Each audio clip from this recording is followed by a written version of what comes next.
Hi, my name is Rachel Poling. I completed my capstone experience at Dodd Inpatient Rehab Hospital addressing sexuality with post-spinal cord injury patients. I did this under the direction of my faculty advisor, Dr. Carmen DeJovene, Kenzie Gillespie, an occupational therapist at Dodd, and Dr. Kristen Jackson, a rehab psychologist at Dodd.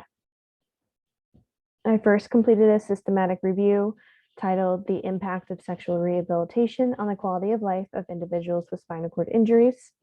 Some background on the topic. Sexuality and intimacy is an important quality of life indicator for post-SCI patients, but it's often neglected by healthcare professionals across the rehabilitation continuum.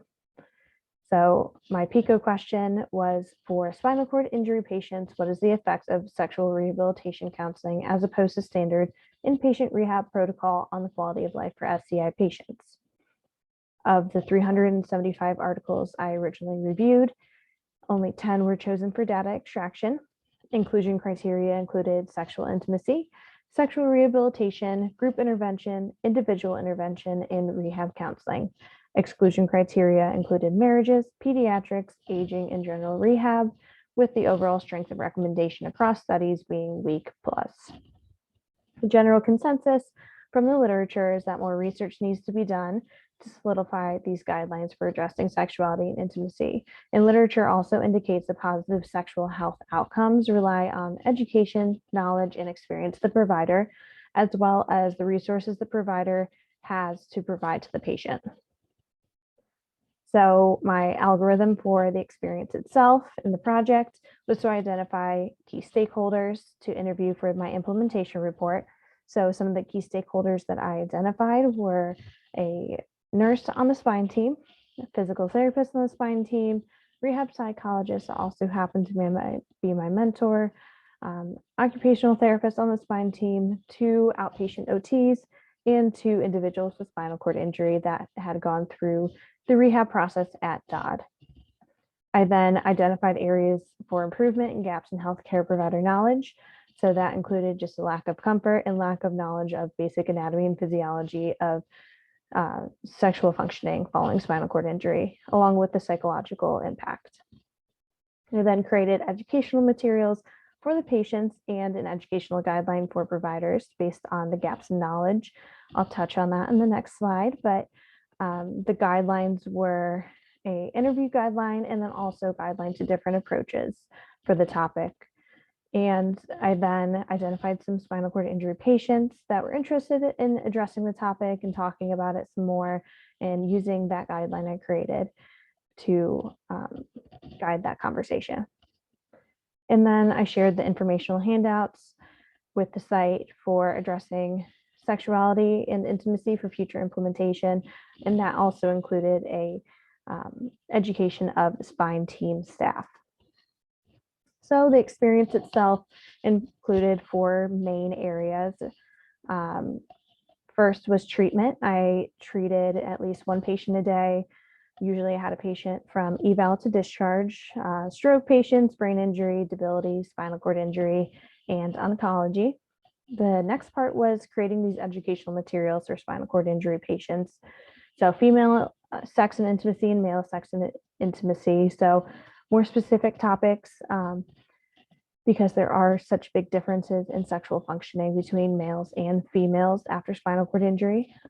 Female fertility and pregnancy, male fertility, spinal cord injury, special considerations such as skin integrity, autonomic dysreflexia, and bowel and bladder. And then I created a presentation specifically for women with spinal cord injury, outlining specifics of pregnancy, menstrual cycle management, and shaving, and many other topics as well. And the spine team education I did was a 45-minute presentation over Microsoft Teams with teaching the anatomy basics of sexual functioning following spinal cord injury, medical considerations, suggesting non-judgmental approaches to discussing the topic, and addressing the psychological aspects. Finally, I had some interdisciplinary collaboration with an unofficial group at Dodd, a PT, nurse, and rehab psychology, all interested in sexuality and intimacy with patients. So I spoke with them to accumulate previously established resources from the site and then add new web-based resources for the site to reference. So the implementation projects that I did, or the implementation report rather, so some background, Dodd did offer sexuality and intimacy courses prior to the COVID-19 pandemic, and that unofficial group was established and interested in furthering sexuality intervention within Dodd. So I assessed the stakeholder interviews that I mentioned earlier using the CFR and article by Proctor et al.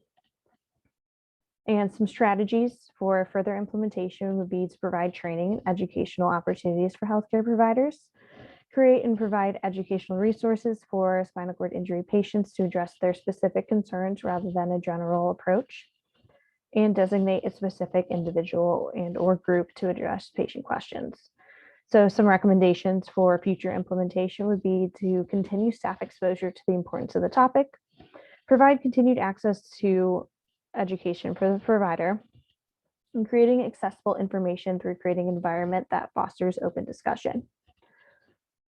Another thing that I did while I was at Dodd that's not related to sexuality and intimacy was help with the Smart Independent Living Apartment.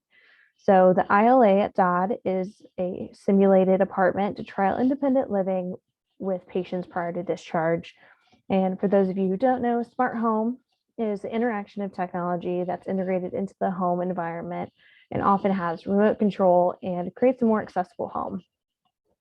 So these include smart thermostats, light bulbs, smart hubs like Alexa. So what Dodd is trying to do is simulate a smart home within their ILA for patients to trial prior to purchasing them because they're not covered by insurance and they would be paying out of pocket for these devices. So my role was to review and edit the technology guides for easy setup and usability for both the therapist and the patient, and then trial each device for functionality. So some of the devices that were in the Smart ILA, one was the Apple Watch. So the Apple Watch can be used for remote control of smart home devices, and it's also used for safety. So it has fall detection and access to emergency services. The Ecobee Smart Thermostat can be programmed based on personal settings, and it also picks up on habits that can be controlled via voice or iPhone, Android app. Now on the bottom, that's more related to sexuality and intimacy. The Intimate Rider was developed by somebody with a cervical spinal cord injury. The chair allows for a thrusting motion with minimal upper body motion for sexual activity. So that was my projects, and thank you all for listening.